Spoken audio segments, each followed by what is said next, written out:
What if I told you the cardio you're doing to lose fat is actually slowing down your progress? Well, sadly, this is the case for most people. And in this video, I'm gonna give you my best advice from coaching over 20,000 people with their cardio and fat loss goals in the past 9 years. I'm gonna cover what is the best form of cardio to burn fat, what your weekly cardio routine should look like, why you might want to stop running if your goal is fat loss, and some simple hacks to speed up your fat loss in much less time. But before I get into the exact lessons, let's visit the role cardio plays in fat loss. To lose fat, you need to create an energy deficit, aka a calorie deficit. This means you need to be burning more calories than what you are eating. So it would seem pretty simple that all you need to do is more cardio, especially more intense cardio, to crank up the calorie burn side, and that will result in more fat loss, right? Well, unfortunately, it is not that simple, and in fact, that can make things worse for fat loss. That brings us into our first lesson. High intensity versus low intensity cardio. I want to make sure you don't fall into the trap that most people make with their cardio when they're trying to lose fat. There are two types of cardio you can perform: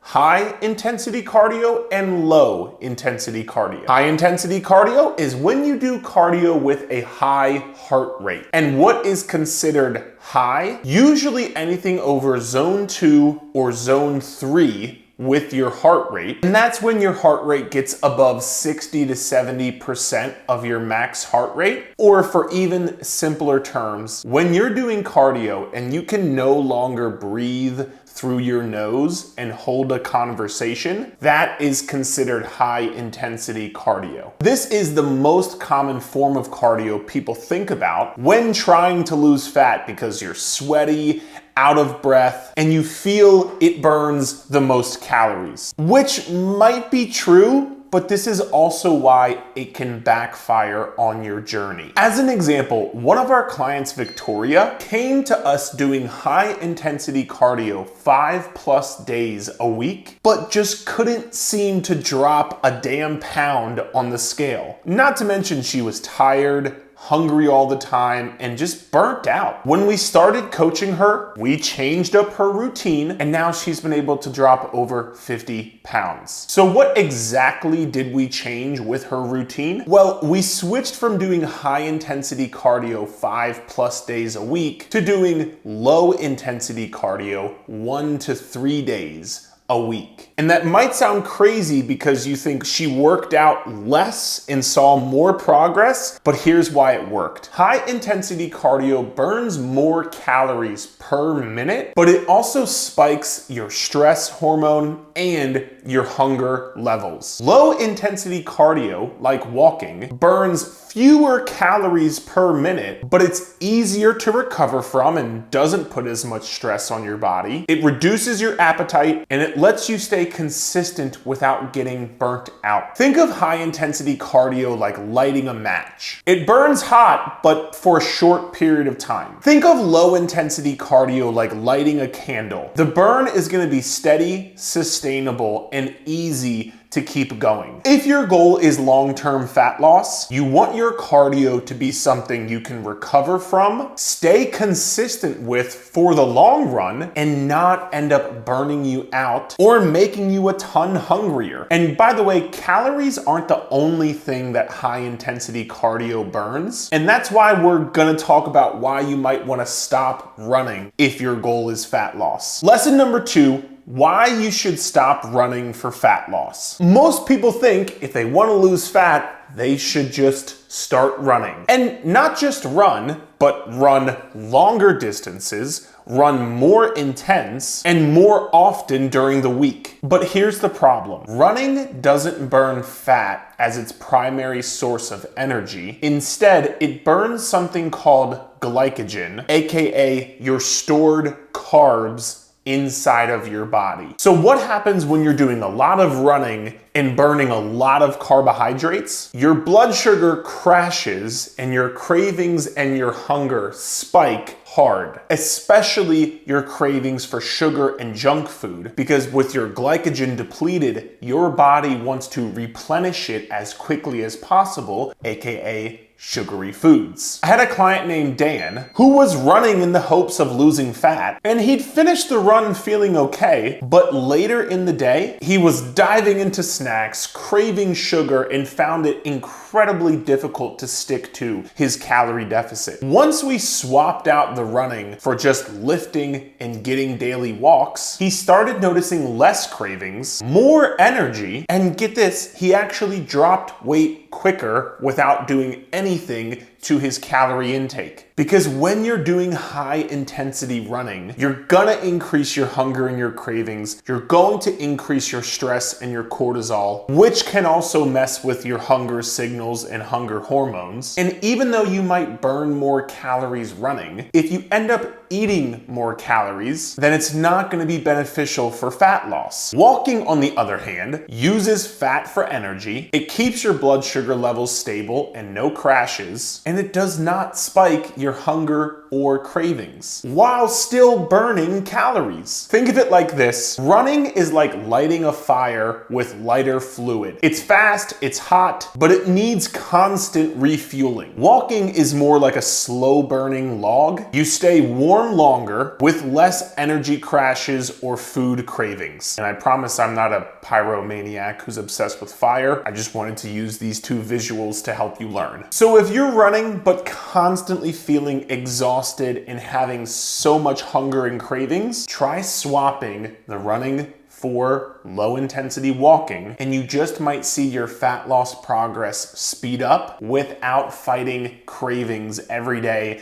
of your life. But should you only be doing low intensity walking as your cardio? Lesson number 3, the best cardio for fat loss. One of the biggest mistakes that people make when they're trying to lose fat, spending hours on the cardio machine that they hate the most, thinking this has to work because I'm sweating buckets, or I saw some Instagram influencer doing this and so I have to as well. But here's the truth. The best cardio for fat loss isn't about how sweaty you get or what some new workout you saw on social media was. It's about what you'll actually keep doing consistently. One of our clients, Jessica, used to try to slave away on cardio machines that she hated, but she just ended up skipping half of it anyway and felt guilty for doing so while not making the progress she wanted to see. We switched her cardio to walking and hiking because that's what she liked to do on the weekends. And guess what? She's lost over 15 pounds with no guilt or no burnout. So let's break this down. Cardio is just a tool to increase your calorie burn. It doesn't matter if it's walking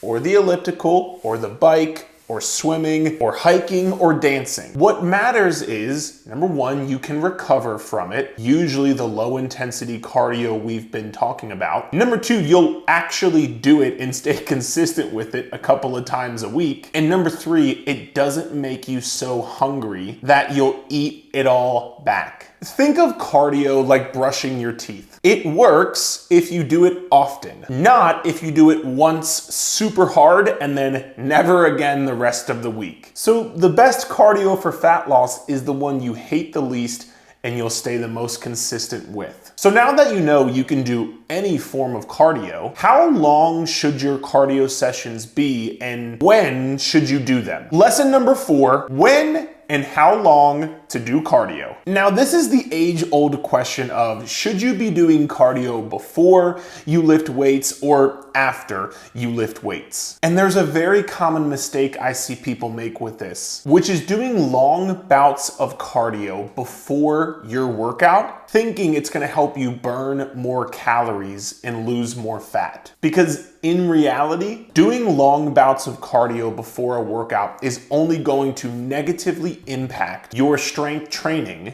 because you're already tired and your energy is depleted from doing cardio, which means you get weaker in your workouts, you're not able to push yourself as heavy of weight, and you also increase your risk of injury. One of our clients, Pete, used to do cardio before his workouts, but he found he was never getting stronger, he wasn't losing fat, and he had nagging injuries always popping up. We flipped it for him, and now he does cardio after his workout. Not only did he immediately get stronger, but he also lost a ton of weight, as you can see. And here's why the timing and duration of your cardio matters so much. Lifting is what helps your body build muscle, which is going to increase your metabolism and give you that toned, defined look you're going for. Again, cardio is just a tool to burn calories. And if you do your cardio first, your lifts will suffer. And if you go for too long in your cardio sessions, your hunger and your cravings can spike,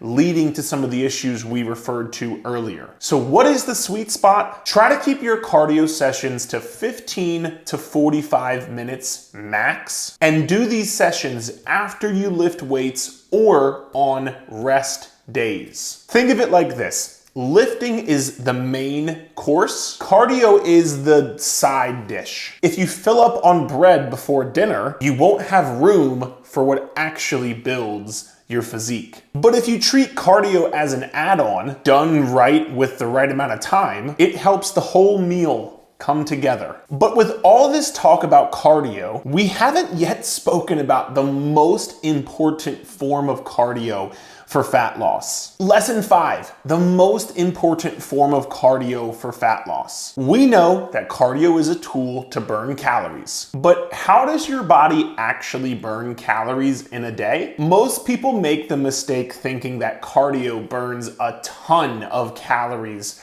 throughout your day, but really it's the smallest percentage of your daily calorie burn. This is your TDEE, your total daily energy expenditure, or in simple terms, how many calories your body burns in a day. You can see 5 to 10% comes from something called your EAT, your exercise activity thermogenesis, and all this means is think of it like your cardio or any dedicated exercise that you do. It only takes up 5 to 10% of your daily calorie burn. But there's 15% down below that comes from something else called your NEAT, your non-exercise activity thermogenesis, and that is the most important form of cardio one can do to lose fat. In fact, one of my clients, Nadia, went from not focusing on her NEAT at all to maximizing it on a daily basis and has dropped over 50 pounds. So how do you maximize NEAT? Well, it's actually very simple. You increase your daily steps. If you've ever heard you should be walking 10,000 steps a day to lose weight, this is where that comes from. Your daily steps take up 15% of your daily calorie burn. So if you ramp those up, you will also massively ramp up your calorie burn for that day. It also doesn't require a workout. You can do this by parking farther away at your job or at the grocery store. You can take the stairs instead of the elevator. You can walk around your house on work calls, or a lot of our clients invest in a walking pad that can be a total game changer for your daily steps. Think of fat loss like a bank account. Your steps are the automatic savings deposits happening in the background that are small, steady, but add up over time. Try to aim for at least 6,000 steps per day, and you can work your way up to 10 to 12,000 per day. And remember, these steps don't have to be done with a dedicated walk. They don't have to be at a certain intensity. Just get more steps. Now that you know exactly what to do with your cardio, what about your workouts and nutrition for fat loss? Well, if you're interested in becoming a client of ours and having us build you a plan that takes out all of the guesswork, you can click the link in the description of this video, or you can watch this video here to follow the exact system we use to help our clients drop 20 pounds in 3 months.